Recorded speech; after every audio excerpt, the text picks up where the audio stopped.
There will be no whitewash at the White House. All right, let's get to our guest and a welcome return for Steve Bassett from the Paradigm Research Group. Steve, thanks very much for coming back. My pleasure, Howard. Always great to be with you. Now, it is not quite a year, I think. I haven't looked back through the archive, but I think it's about that duration of time since last we spoke. So I think we need to bring ourselves, first of all, up to date with what is going on with you. Goodness. Really, you want to ask the entire country that question. Hello, United States. How are you this morning? What's going on with you these days? Well, we're going through a vast transition, somewhat unprecedented in our history, at least our modern history, of political chaos, intrigue, upheaval, and uncertainty. Well, that's a hell of a smorgasbord. How come? We had an election, and the candidate who won is rather unusual. Well, there are those who are saying that, both sides of the Atlantic, yeah. Yes. So, and it's really thrown all the cards up in the air. And as a result, a whole lot of people were affected. Certainly, just about every advocacy movement in the country was affected by this political upheaval. And the disclosure advocacy movement is no exception. Okay, because look, I've heard various ways of looking at this propounded by various people in your sort of field since Trump was on the way to being elected and got elected. One view is this man is not going to be interested in any of this stuff because it's just not what he does. He wants to build a wall. He's got other priorities. The other thought is that this man wants to make his mark and wants to make an indelible mark on the popular consciousness and on history forever. So one way to do that might be to open the vaults and tell the truth as you would see it. Which way do you see this? Both are correct. And that's part of the reason that things are quite complicated. The other matter in terms of me and Paradigm Research Group is that we came very close to disclosure. Few people really know how close we came.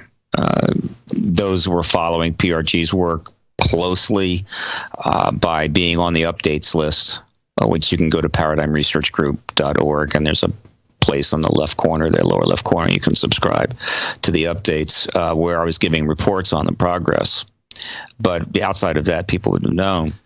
And essentially what happened was this. We had the window of opportunity to get this done, and it was based on the presidential candidacy of Secretary Clinton, who, because she's connected to the issue all the way back to her husband's administration, 1993 to 1996, the Rockefeller Initiative, which was an effort by Lawrence Rockefeller to get the files out and end the truth embargo shortly after the Cold War ended, which failed. And then they just never talked about it again because they didn't think it would be helpful to their political ambitions.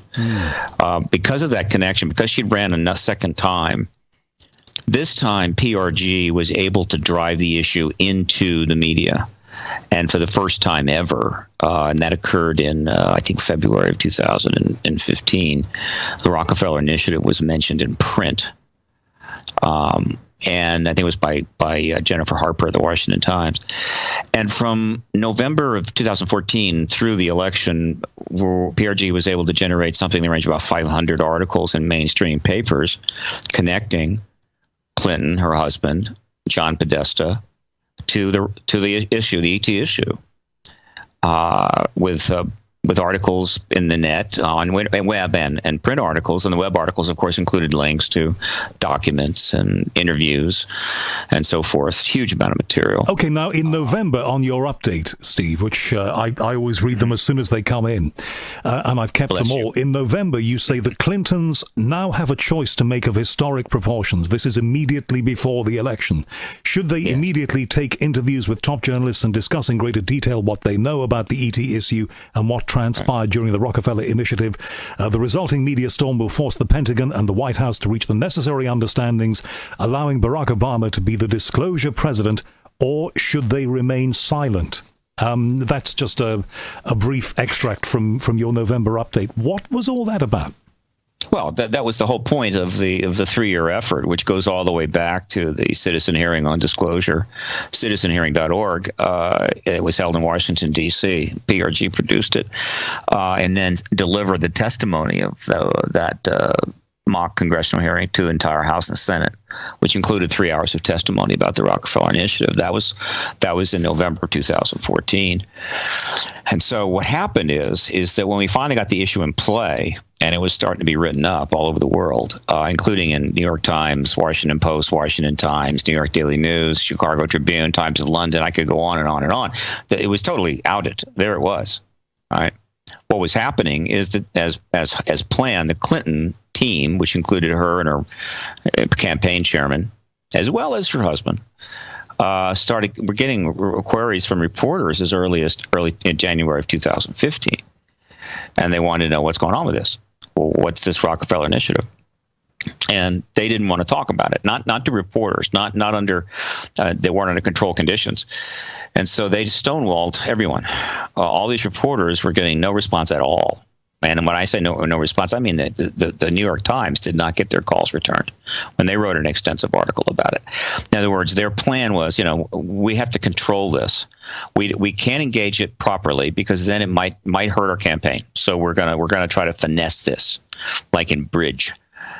So what they did was they, rather than answer any questions, they did start to speak about it because they knew that if they didn't say anything, the pressure was going to get even greater. And so over that period, 2 years, as she's running for office, the Clintons or their surrogates spoke to the issue 12 times. Jimmy Kimmel's show, Ellen DeGeneres' show, Obama went on. Obama is part of the Clinton team, by the way. He spoke. Podesta on several occasions gave interviews, and then she gave a very significant interview to the Conway Daily Sun. And so the result was this. PRG was able to generate more political coverage of the ET issue in that 2-year period than in the previous 68 years combined. Unprecedented political coverage. And she, as a presidential candidate, spoke to this issue beyond anything that had ever happened before. The issue was in play. And I knew that if she were to actually speak fully to it and start answering questions in depth about what had happened and why they had been discussing it prior, it would generate a media storm so intense that the White House and the Pentagon would do what we've been waiting for them to do for a long time, and that is to cut a deal. Right. Something then apparently went wrong. Was there something that went wrong, the realization among the Clinton campaign team that perhaps they were not going to win, which, of course, ultimately they did not win? The principal thing that prevented this story from blowing open and probably giving us disclosure under Obama was the television news. Television news operations are a mess, and they are commanding a great deal of attention in America still. And you've got 3 networks, regular networks, that are under FCC aegis, and then you've got 3 cable networks. This is the news, right? And in our country, we had these debates, and there were more debates this time than in any previous election. It's something like 33 debates in town forums for 23, 24 total, initially 24 Republican candidates and 3 Democratic candidates. And in spite of all these hundreds of stories being written up in major print media about the Clinton ET connection, not a single one of the television news host moderators of the debates. In other words, in our country, the debates are moderated by a television host, a news host, and they have control of the questions. But they claim that they virtually have total control. They're not influenced by anyone. And so these multimillionaire, they all make $1 million, $2, $5, $10, $15 million a year, quote journalists are actually controlling the debates, and they did not ask a single question of Clinton or anybody else in the campaign, nor, in spite of over 130 articles written about PRG and myself and my engagement with this issue in the media, ever even called me up and said, come on down, let's talk about this. And so she got a pass there. It's extraordinary. Well, I watched all of the debates, and the problem seemed to me to be that as the debates went on, more and more it was focusing on 2 things. Hillary's email and, the idea that Trump had that she should be behind bars. What's happened to that now? Well, we don't know. And the other side being, of course, the various claimed misdemeanors of Mr. Trump, which Hillary had to press home. And it seems that your issue got lost in between those two issues. Do you concur? What do you think? Well, yeah, the ET issue was not the only one lost. There were a very long list of issues that were not engaged. That there was television media does not properly engage the issues. It doesn't engage the candidates, thus increasing the likelihood that we're going to get candidates that are not probably what we want to be leading the country. Hell, look, more questions are asked in a single parliamentary question session of your prime minister than in all the debates held in one of our quote 4-year elections. And so she got a pass. And as a result of that, they made the decision that they were probably going to be able to get through to the White House without having to truly speak to the issue. And so as of June the 2nd of 2016, they didn't say anything more. And now, and here's where it gets to be painful. Fine. She thought, I'm going to make it to the White House. I'm not going to have to, talk to the New York Times about this. I'm not going to have to give a major interview. Then I can do it, right? Because then I'll be the president, and then I can be the disclosure president. I can be the one that the president that finally announces to the world the ET presence is real and go down in history.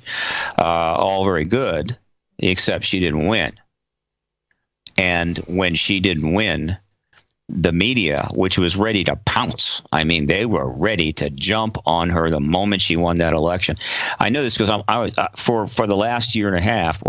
I've been working with journalists directly as a source, and by the election, I was working with directly with 37 journalists, including 2 Pulitzer Prize winners, who have on a direct blind copy list with me, getting information on a real-time basis, and they'd all written pretty much, dozens and dozens of stories in print media, and they were ready to jump. But when she loses the election, there's nowhere to jump. So is part of the problem, Steve, and I don't know whether it is, so forgive me if I've got this completely wrong, that you and so many other people assumed that Hillary was virtually a shoo-in. She was going to win easily.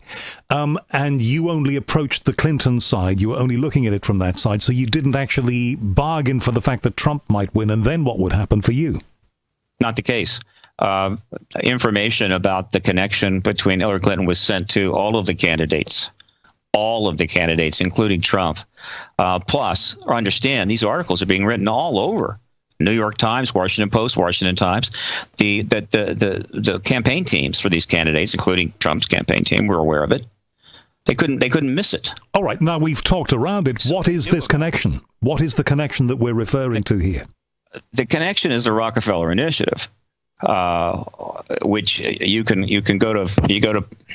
Let's see, I guess it's a little harder. If you do a Google search on quotes Rockefeller Initiative, the PRG's page on that will come up. You can see the documents. You can see the whole history of it. But it's one of the most important events in the 20th century that the media never mentioned until almost 22 years after it happened. And that is that when the Cold War ended, a lot of people, including Lawrence Rockefeller, one of the billionaire sons of John D., an environmentalist, out-of-the-box guy who had funded a lot of interesting research, including John Mack and others. He knew that the window for finally ending the truth embargo on the ET presence was open. That now that the, quote, Soviet Union was now just Russia and we're all capitalist now, and everybody's happy. The possibility now to get this out, to end this embargo, which is now an abomination, was there, and so it was time to do something. And so he approached the new president on March 29th of 1993. Not just about a year and a half after the Cold War is basically over, and the intention was to persuade the president to release all of the files regarding UFOs, ETs, what have you, in the government's possession to the public and grant amnesty to witnesses who would come forward to talk about it. This would have resulted in ending the truth embargo. And this is called now the Rockefeller Initiative. It went on for about 3 years. A lot of people were involved in it. A lot of people in the Clinton administration were involved in it, aware of it. But it failed, almost certainly because there was nothing that Clinton could get. The issue is no longer briefed to the President of the United States or the Congress. It's been pulled out from under for some time. It's called a USAP. It's part of the black world in America, unacknowledged special access programs. You're the president. You're political elected. You're temporary. It is just too risky. And so that constitutional breach has been in place in increasing degree since 1961. It's a major problem, huge political issue. And so he couldn't get anything, and so it ended in '96. Clinton was under a lot of pressure. There was a new election coming up, and so they just decided we'll just never speak of this. And so everybody involved just never spoke about it, and the press didn't cover it. The press knew something was going on, but they didn't pursue it. And there was like one brief article in the New York Daily News. That was it. And so they then proceeded on with their lives, and all these people went on to run for president. We're talking about Hillary Clinton and Al Gore and Bill Richardson and their chief of staff Panetta and their chief of staff McClarty and George Stephanopoulos. These people knew about the Rockefeller Initiative and never spoke a word about it. That is the connection. And so it might have ended there. Well, one of the reasons it didn't fully end there is because the Clintons basically figured out or tipped off during that period, 93 to 96, the ET thing was real. Unless they figured it out on their own. I mean, the books and the documentaries are out there. You don't have to be a CIA agent to go see them. They're in public domain. Well, listen, Steve, I've got a long memory, okay, and I've been doing news out of London for many, many years, most of my professional career, and I do remember the Clinton era very, very well. Right. And everybody said when Clinton was elected, he would be the disclosure president. They said, here's the guy who knows he's going to be given the keys to it all, and he's going to show the world because that's the kind of guy he is. And, of course, ultimately, he got embroiled in the Monica Lewinsky affair, and people's attention went elsewhere.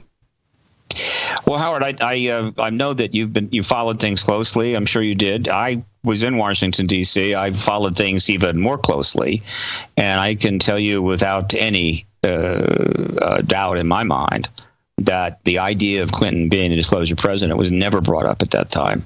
It was not a factor. It was a non-issue. In fact, when he was elected in 92, the entire era of exopolitics hadn't even begun yet, and it was not in play. Jimmy Carter was the first president to even speak to the UFO issue during a campaign, and it was a very, very small thing. He brought it up. He mentioned he had a sighting, got a lot of people excited. He got a lot of letters to the White House, 4,000 or 5,000. But again, it was not a significant engagement during the campaign. Once he got all these letters, he tried to launch a study. In fact, he did launch a study early in his administration, which was very quickly blocked, shut down. Basically, Carter was told, "You don't have any to know. Don't just go away. Leave us alone." Literally, and that study was eventually sort of shut down with a certain amount of deference. In other words, they ran it out a little bit, then they closed it down. A second study was also begun in 1977 from the Stanford Research Institute. That got shut down immediately by the Pentagon, and it all just went away very quickly. That's it. And so it just simply was not an issue, and it wasn't covered, and it was not known. Now, the private principals, of which 16 are still alive that were involved in the Rockefeller Initiative, they did talk about it a little bit. It sort of got out on the net as you get into the mid-'90s and so forth, but never in the mainstream news. And what changed all this? Two things happened which changed all this dramatically, and that is one, when in 2000, after Clinton had left office, Canadian researcher Grant Cameron, presidentialufo.com, who was following this himself extensively, submitted a Freedom of Information Act, request to the Office of Science and Technology Policy of the Clinton administration and got back 1,000 pages of documents. Somebody must have made a mistake. They screwed up. And they sent him 1,000 pages of documents, which confirmed the whole damn thing. And he then sent those to me, and then I presented them to the Washington Post and USA newspaper, and they did nothing. I mean, they just didn't even touch them. Then we put them up on the internet and started trying to get attention to them then. This was in 2001. And again, it took even though for the next 14 years the media was being informed, and I was talking about on scores of interviews. I've given over 1,200 interviews. The Rockefeller Initiative, there was no coverage, nothing. They stayed away from it until 2015 during that campaign. But something else happened in 2002, out of the blue. John Podesta comes to the press club, National Press Club, and at a press conference for a new organization being funded and set up by the Sci-Fi Channel called the Coalition for Freedom of Information, which was to be a, quote, Washington mainstream organization addressing the, quote, UFO phenomena. Very unusual thing. And that's when he made the announcement at that press conference I attended that we need to release all the UFO files. Exactly what Rockefeller was seeking from his former boss, President Clinton. That was in 2002. He did it again in 2003. And so, and there's a long, long history here. It's on the internet. It's on my website. It's also on Grant Cameron's website. And so that meant that something was going on in the background. And what I finally figured out it was the Clintons knew the ET presence was real. They couldn't get any information while he was president. He was denied that opportunity to maybe make history. So they were going to do it. She was going to be the president. She would be the disclosure president, though obviously it was going to be tricky, and she was going to be able to run for a while. And so there's this history that slowly unfolds from 2002 forward, and we could not force the issue out. In other words, the game was being played pretty much on their terms, and they controlled the parameters until she ran the second time. And then I was able to force the issue into the news, and we were on the verge of this thing exploding, literally exploding during the Obama administration, during that campaign. And were you getting feedback directly from her or from the people around her? No. They would never. They have never returned any correspondence to me. They absolutely will not correspond with me at all. But they were getting my stuff. I knew they were getting my stuff, and I had contacted Podesta a number of times. He knew exactly what I was trying to do. But they had a bigger game. Their game was to get to the White House, and then she was going to be the first woman president, the first disclosure president. But she lost, and in fact, in August, which I'm going to publish this, put this interview up shortly. But in an interview that I gave on camera in August of 2014, I said I didn't think she would win, and that she was not going to win unless she engaged the extraterrestrial issue. And I gave the reasons, and that's exactly what happened. She did not fully engage the ET issue. She tried to finesse it, dodge it, skirt it, like the Clintons always do, and she lost. And at that point is when I then put out roughly the archive, the update that you put out, which I now refer to as Clinton's choice. And it's an extraordinary choice, without question. Here you have a couple, one of the best known, most powerful political couples in American history. One was the president for 2 terms and left and ended his political career basically in disgrace. Oh, he was popular, but he had been impeached. There was scandal, and one of the worst, certainly political scandals in American history. It was awful. I mean, the Ken Starr report. If you read it, I mean, literally, you got to take a shower. It was terrible. So he leaves in disgrace, and then she launches her, quote, political career, and she has her ups and her downs. But then she ends up embroiled in numerous scandals, and then loses to Donald Trump. So her career ends in disgrace. So are you saying here, I think it's important that we just insert this, that you think that if Hillary had engaged the issue in the way that you hoped and prayed she would, she might have won? She would have won. I don't have the slightest doubt in my mind. And yet maybe the thought process of the people around her was that, and I don't know what they were thinking at all, I think they had other issues to deal with, that if she did engage that issue, people might write her off as being crazy or going off on a tangent. Yeah, well, they were completely wrong, which advisors usually are. And here is one of the most significant aspects of all this, which I think my British friends may appreciate. Referring to Oliver Wendell Holmes, one of the Oliver Wendell Holmes stories that involved the famous dog that didn't bark. He solved the case because the dog didn't bark. Here is this is the example.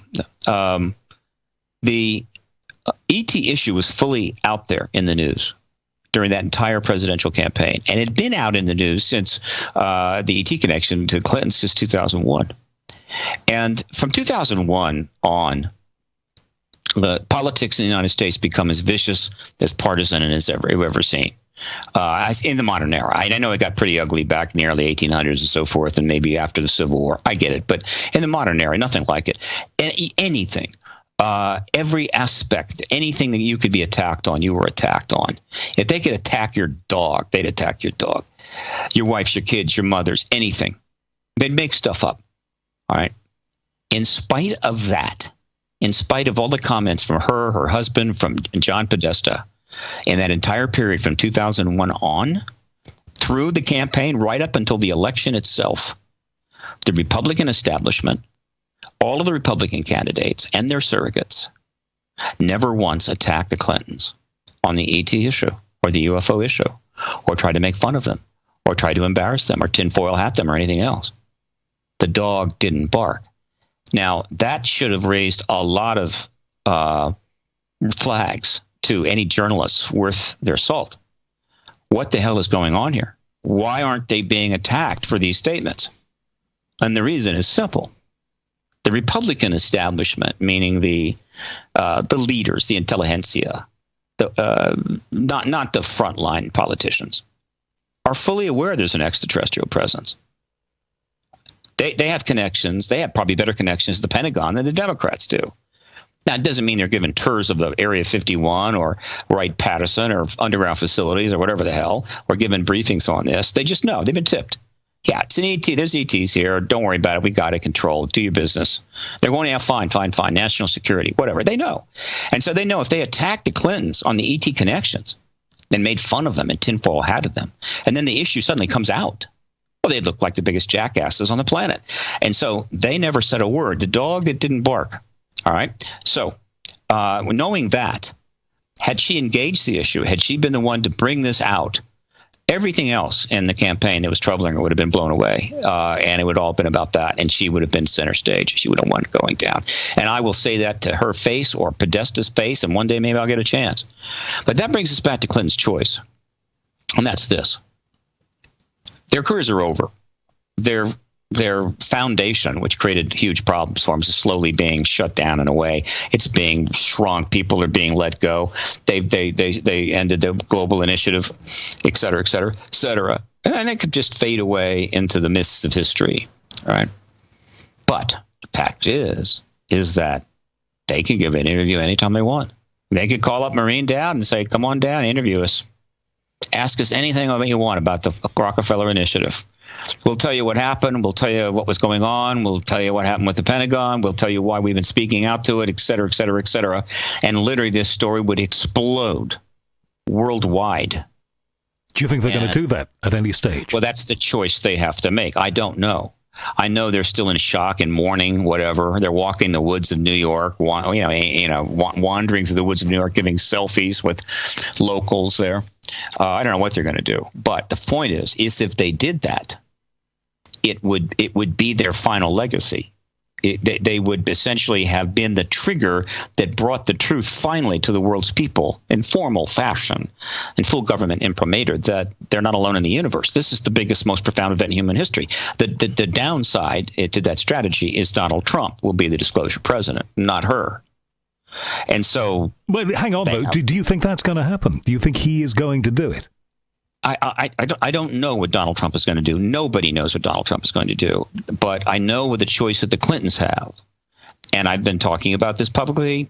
You'll see it in some articles. You'll probably see some more of this as time goes forward. They can still and they still can give the interview that could change the world.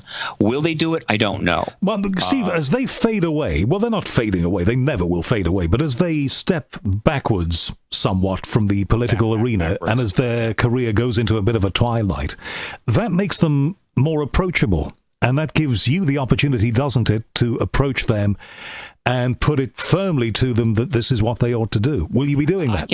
I can't approach them. There's no way I could get to them. I can't. I mean, I get to them by speaking to people like yourself, by giving interviews. They hear me that way, but they won't approach me. However, as I said, I'm working with 37 journalists. They all know everything I just told you. They know, and so any one of them could approach the Clintons and say, "Look." Well, there's some, particularly a lot of these journalists. Some of these journalists are UK journalists, but there's some pretty big ones in America. They could approach the Clintons and say, "Look, you want to talk about this?" But if they want to, they don't need to be approached. They know exactly the choice that they have. So whether they'll do it, I don't know. But you sound you sound a little deflated, Steve. We've spoken many times, and you sound a little disappointed in the process and in them. Oh, God, of course I am. 3 years of enormous effort went into this. We were practically at the finish line, and it was snapped away in one moment, right? About, I guess it was around Pacific time. It was around 7:30, 7:45, 8 o'clock Pacific time when the election was pretty much decided for Donald Trump. And all that work, basically, at that moment, just went up and missed. And what was your first, you don't have to tell me word for word what it was, but what was your first thought at that point? What did you think, as you got that news, what did you think you were going to do at that point? Well, I knew it was the biggest setback for the disclosure advocacy movement and ending the truth embargo since the 9/11 event shut down or suspended, profoundly, set back the Disclosure Project effort that were ongoing in 2001. I have a lot of listeners. In fact, the bulk of my listening is in North America and then the UK and other countries behind. Now, the people in those countries that are not in North America will be saying, well, okay, you're centering everything on the United States. I know we're going to be talking shortly about your focus on Europe this year, because that's important. But, surely this knowledge, if the Clintons had it and others had it, then it will be in other countries. Why is this stuff not coming out in the UK? I mean, we're very good at keeping secrets here, as you know. Russia, for one, will know things. What about the Chinese? The extraterrestrial phenomena is being covered worldwide. Chinese press, Russian press, Soviet press. It's always been covered. And the UK is drenched in stories about ETs and UFO stories and what have you. Daily Mirror, Daily Star, The Sun, The Guardian, The Telegraph. Daily Express, definitely Daily Express. It just pours out. So the UK people are completely marinated, and they know about that. But the UK government is on board with the US. It's a very complicated history, but the gist is this: the U.S. was the leader of the free world at the end of World War II, and the principal defender of the West against the Soviet nuclear threat. What we said went, and our allies basically, if we said jump, they said how high. And the position of the U.S. was the ET issue would remain embargoed. It was national security, top clearance, and all of our allies went along with that. Said, "Fine, whatever you want, sir. Thank you, sir. Yes, ma'am." The communist China and the Soviet Union had no interest to inform their people of ET presence because they're in ideological control states, and that was the last thing that an ideological control state was going to do. But in modern Russia, there is tremendous interest in all of these things. Now, I was lucky enough 3 weeks ago to interview on live radio a man called Alexander Nekrasov, who was a former Kremlin advisor, former Kremlin insider, who now lives in London. Very interesting man, and I had to ask him, apart from all of the politics, I had to ask him about this issue. And I said, does Putin know all about this? And his view was that Putin probably didn't know anything or very much about all of this because the people who were charged with advising him simply won't have told him. That's ridiculous. That person is, well, hey, look, he's mistaken. I'll be kind. All right. So you think that Putin does know all about, you think Putin knows all about this. So if he does, if you believe that Putin knows all about this, couldn't this come out from him and from that side? Of course it could. I've been saying that for the last 10 years. I mean, that's one of the most powerful messages that I put out, and knowing that the White House is going to hear it. And that is that other nations could disclose at any time, even one of our allies. The UK could do it. Canada could do it. But the two that would be the major problem for the U.S. would be China or Russia. And I can think of a whole bunch of reasons that the U.S., if another nation like Russia or any other nation disclosed this material, the U.S. would not come out of it looking very good. Oh, God, it would be a geopolitical disaster for the U.S. And which raises the question, why in the hell hasn't Xi Jinping or Putin done this? And it's I don't know. I mean, look, the fact is that Xi Jinping, it turns out, was much more of an authoritarian than we expected. And while China has made substantial financial and economic concessions and reforms, they're still an authoritarian state. And they still, they got $1.5 billion people, and their inclination is, we don't want to rock the boat. We got a big ship we're trying to sail here. And of course, Putin is former KGB. He's basically an authoritarian. The U.S. has exacerbated the situation there, probably beyond what it should be the case now. But he's, I guess in his mind, I could announce the ET presence, but I'd be the first disclosure head of state. It would be one of the greatest political legacies of all time. But the U.S. is still been the center of this issue primarily for this last 70 years. The U.S. may have more what we'll call re-engineered or ET technology from vehicles. We may be way ahead in the research and re-engineering of these technologies garnished from these vehicles. And so the U.S. is going to take center stage pretty quickly, and he may not want that. I don't know, but I know one thing. While our Pentagon here or the military intelligence complex, deep complex, has pulled the issue out from underneath the White House and the Congress, I am quite assured there is no general anywhere in the Russian military or any officer in the FSB that would even think about telling Vladimir Putin, this ET thing, you don't have a need to know, Vladimir. I don't think so. And so same thing. Do you think that he would have been asking the question? He can ask any question he wants, and they will give him the answer, or they will be finished. And so the idea that Putin, it doesn't know there's an ET presence and doesn't have access to what is in the files of his government is ludicrous. And so let's be clear about that.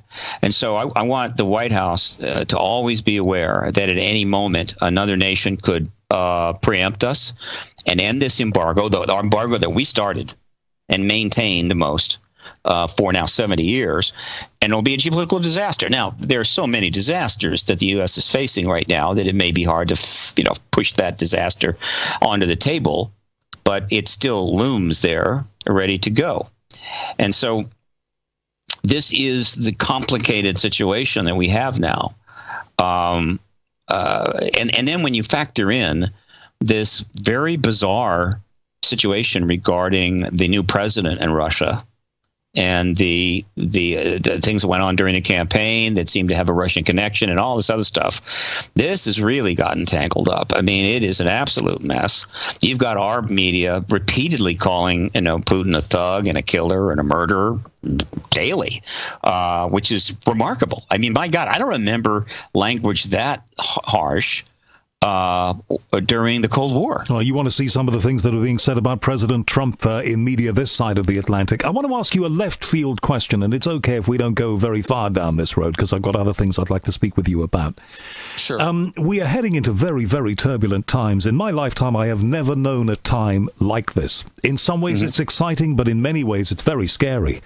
We don't know what Pyongyang's going to do. We don't know what the Iranians are going to do now that Putin has gone a little cold on, and not that Trump rather has gone a little cold on them. Lots of dimensions of instability are there, and there is great potential for something terrible to happen. Do you think, in your gut, and that's all I'm asking, in your gut, do you think that if something appalling happened within the next few years, that if ET has been watching and following us, would intervene? I have no idea, and I wouldn't bet on it. And I wouldn't be talking a few years. Talk about months.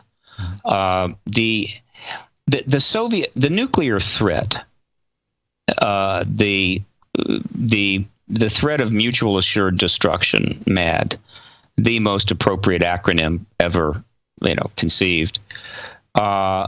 In a way, from 1940s, late 1940s, all the way through to 1991, was the glue that kind of held the world together. It was the issue uber all, and anything that needed to be done to avoid a nuclear war was going to be done. It justified proxy wars. It just justified that, and pretty much everybody knew where they were. You can't do this. If you do that, we're gonna have to have a nuclear war. Okay, and everybody knew that. And every other countries had to defer to the great Soviet Union, the United States, because at any moment they could get upset and blow the hell out of the world. When the Cold War ends, that glue starts to just dry up and blow away.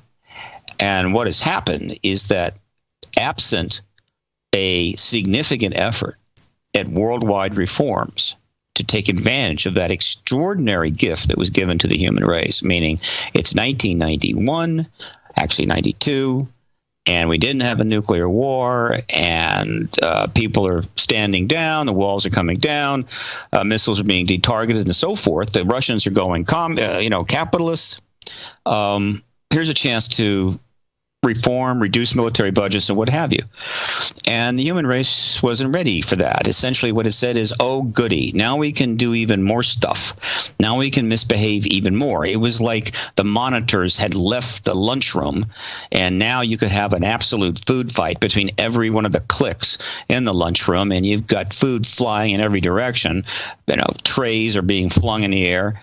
And so from 1992 on, the last 25 years, quarter century, you have seen essentially the bolts coming out of the infrastructure of world geopolitical policy, and we are on the edge of absolute chaos. And do you believe that the issues that you've been propounding and espousing over these years, do you think that because of that instability and because of that food fight, the issues that you're talking about and are so sincere about are going to get lost? There's two things to say to that. One, I believe that ending the truth embargo on the extraterrestrial presence, meaning the world learning finally and being confirmed that they're not alone in the universe, and that there's an engagement going on, there's agenda there. There's a huge amount to learn about that, and an interesting potential future ahead of us, is the one thing that's capable of staunching this process and taking us in another direction. And without disclosure, we're headed right over the cliff. And so disclosure is virtually essential to the well-being of the planet, and it can't happen too soon. And then secondly, that's the downside. The very chaos that demands a dramatic event like this also helps to prevent it from happening in a way, but in a way not. Look, when things get this chaotic, it makes it more difficult for structured policies to be contained and people to be contained. A perfect example, and this would have been unlikely during the Cold War. You got a guy in Hawaii that decides, hey, I'm gonna release millions of documents to a journalist, Laura Poitras, and go to Hong Kong, and does, and then ends up in Russia. And these things are put out, by WikiLeaks, and Chelsea Manning, and on and on. These are examples of chaos and dysfunction creating opportunities to crack open the citadels of secrecy and power. And so it cuts both ways. We are in very dangerous times. The European Union is on the verge of collapsing under a massive immigration process, which is almost unprecedented in the modern era. And that immigration diaspora is being driven primarily by the conflagration in the Middle East, which was essentially started by the United States. In other words, the United States is principally responsible for what will soon be the end of the EU. and ain't going to be any apologies coming from us, I can assure you. Well, I think a lot of people are of the view, and it's I try not to talk much politics on this show, but a lot of people are certainly of the view that Hillary Clinton and others really screwed up in the Middle East, and that's why we're in the terrible state that we're in. Well, yeah, she screwed up, but the original disaster was launched by George Bush, period. Right? He basically threw a 1 million gallon can of gasoline into the Middle East and lit it in order to impress his father, and because he didn't know better. And then everybody that came after that did not have the ability, the connections, the philosophy, the vision, the courage to rectify this in time, if it could have been rectified. Because I think by the time that Obama came in, I think essentially the fire was so far along that it was going to burn the whole house down. Okay, now I mentioned Clinton, you mentioned Bush. I have to say that you're right. It's a plague on all your houses, really. It's been an effort on the sides of both parties that's made this mess. Yes, but the one that starts the fire, I think should get most of the blame. The others that maybe couldn't put it out, and didn't try hard enough or whatever, yeah, they get blamed too. But the person that starts it, I think that person should get most of the blame. And it's not the way here. Nobody goes to jail here at the high end. Politicians. Some politicians have been going to jail, but they're really the highest end. No, certainly in our financial world, my God, you can still steal $100 billion. You're not going to go to jail. Let me tell you, Steve, and I'm sure you know, and I know you're coming to Europe for a good portion of 2017. That rule applies here in the United Kingdom, where people can get away with the most egregious failings and shady behavior, and they don't go to, because they've got a lot of money and a lot of power behind them, they don't go to jail. But that's a whole other issue. There is a man here in the Ecuadorian embassy called Julian Assange. Right. When you're in London, are you going to try and speak with him? Would it be of use to you to speak with him? Well, it's interesting that you asked that, Howard. I'm going to be arriving in London on April the 4th. The first stint will be about 35 days. I'll be there from April the 4th to May the 10th. Now, ahead of my arrival, I'm going to be contacting my journalist contacts in the UK. And I'm going to be letting them know that I hope to be able to interview with them. I love doing live interviews with reporters, particularly at their offices. And I will make the same request to them that I made the last time I was there, which is, look, I'm more than happy to speak with any of the editors on a purely off the record basis to give them directly the status here of this issue, because the ultimate coverage, in-depth coverage of this issue, the coverage that we absolutely have to have, which we haven't gotten, though we've gotten some great stuff of late, is an editorial decision. It's not a repertorial decision. So the editors have got to get this, right? So I'm going to do that. But also, I'm going to make a direct request that, look, the United States has had 70 years to end this truth embargo. I understand why it didn't happen prior to the Cold War ending. Since then, it's been 25 years since the Cold War ended. They still haven't done it. And so we're not the only nation in the world. And we represent 5% of the world's people.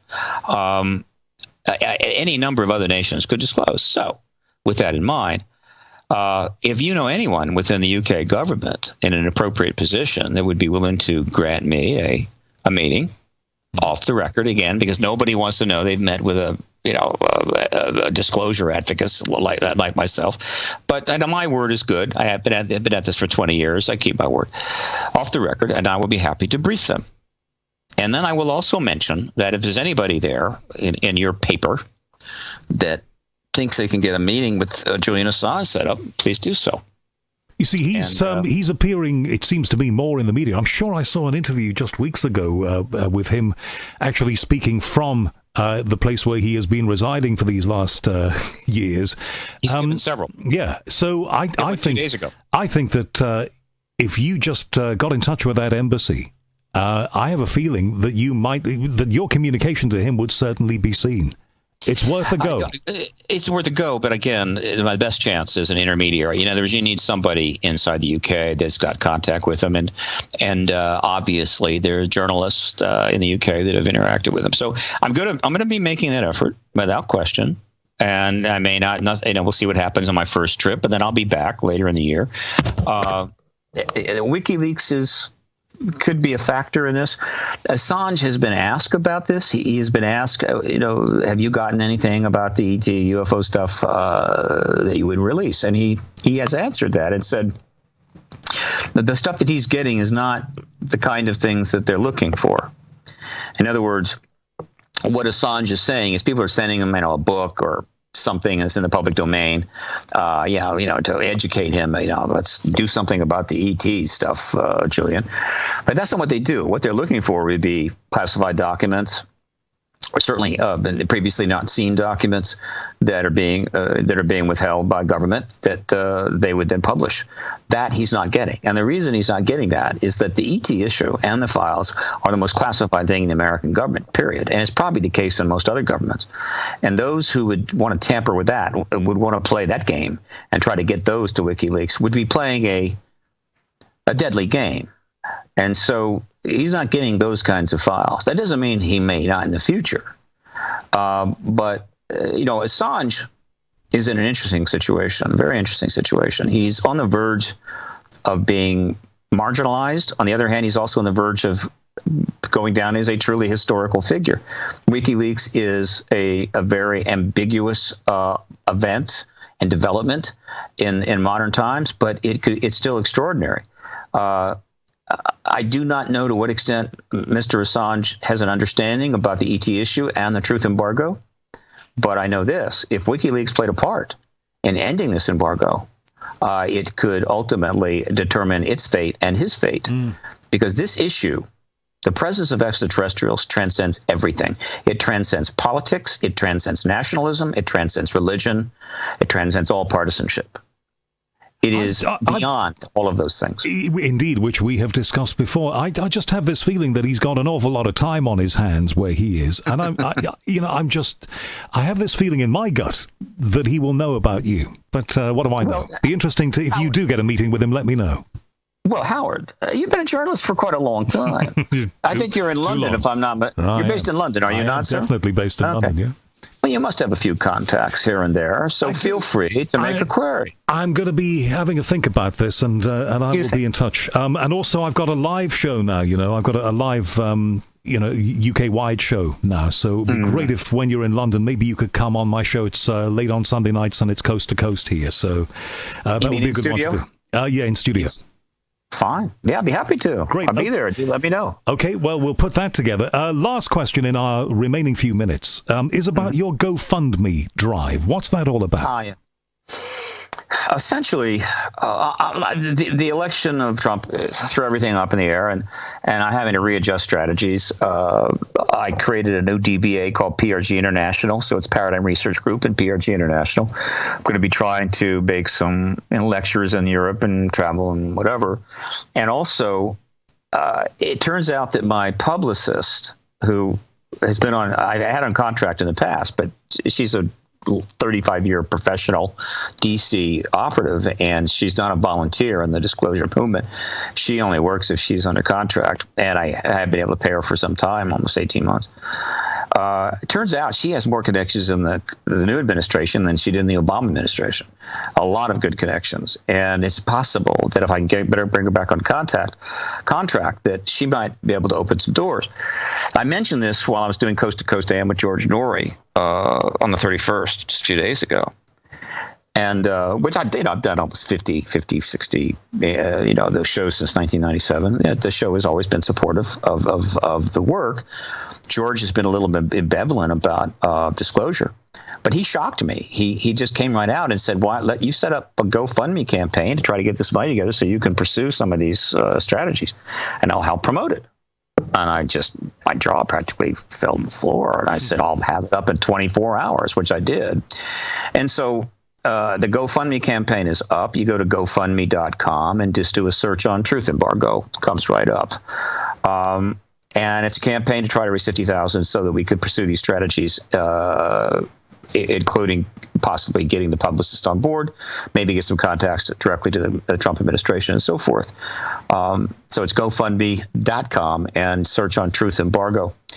And that's what that's about. Again, one of the problems I faced immediately is that when Clinton lost, the 3-year effort by PRG to bring this all together and create the circumstances for disclosure just went up in smoke, and contributions essentially dried up. I mean, I understand that completely. People are just like, oh my God, it's pretty much over, and they'd been supportive and done what they could, and just dried up. Well, that's a shame. So the whole thing needs some topspin now.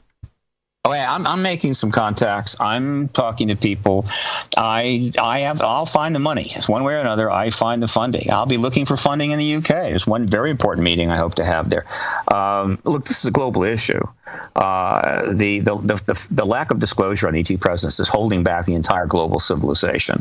It's allowing us to continue to sink into the swamp that the human race has sort of created for itself over the last 10,000 years, a swamp where a good deal of people are either drowning or dying of disease, and the only thing that really happens of any note is war about every couple of years, and it's getting worse and worse. And so everybody has got a stake in this. And so I'm going to see if I can't get some more support from outside the U.S., from countries and from people that realize that if we don't have a dramatic change of direction, something profound that can cause every human being and every state to rethink where they want to go and what they're doing, then I think the outcome here is pretty predictable. We're just one nuclear terrorist attack away from complete chaos and possibly a full-out nuclear war. And that nuclear terrorist attack is almost inevitable, frankly. Even with disclosure, it may happen, but disclosure may modify the outcome. If anybody go to my website, paradigmresearchgroup.org, and I've got a graphic there, and there's 3 links attached to that graphic going from left to right. Anybody that goes and checks those links out, reads the book that's mentioned there, watches the 2 documentaries, will get the point. It's not enough time to get the point across right now. But I'm not a Chicken Little. I'm not a skies falling guy. I'm not a fearmonger. I'm an activist, and I try to deal in truth. And the truth is that we are on the edge of catastrophe. And those that don't want to believe that are welcome to believe what they wish. But those that care, those that have children and grandchildren, or even expectations of that, had better figure this out pretty quickly. You either get disclosure or you get disaster.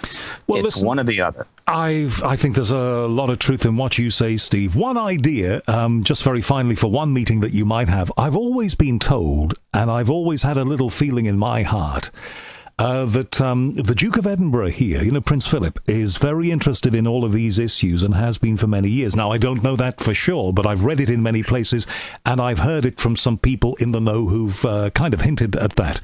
It would be great if you could get a private meeting off the record with him, because he's always, and even though he's getting up in years now, he likes to keep his finger on the pulse. So it would be interesting if maybe you could see him and he could see you. Who knows? The Duke's interest in this phenomenon is documented, and it is real. There's no question about it. Now, obviously, as he's gotten much older, he's obviously a little less able to engage issues of this controversy. But of course, it would be an absolute honor to meet with him and discuss this. The UK. The UK is one of the few countries, I think, in the world that if they disclosed, it would bring enormous prestige to the UK, to the government, to the Queen, to the Prime Minister, and to the UK people. But the negative impact in the US would be far, far less. And I think the overall outcome in terms of managing the post-disclosure world would still be, I think, relatively optimal. It will be less optimal if Putin or Xi Jinping discloses first. And so the UK has a choice as well here. At some point you have to, when it comes to issues of this magnitude, governments have got to start thinking independently. I understand alliances and all of that. And I understand that the U.S. and the U.K. are close allies. But the fact is the U.S. is trapped right now in a knot of its own making. It can't break free. The UK is well aware of this issue. The people are extremely aware of this issue. The UK could be the one to end this embargo on behalf of the world. It would be a very wise decision. And believe me, I am prepared to meet with anybody in the UK to discuss this. All right, you please take care, and thanks very much for the update.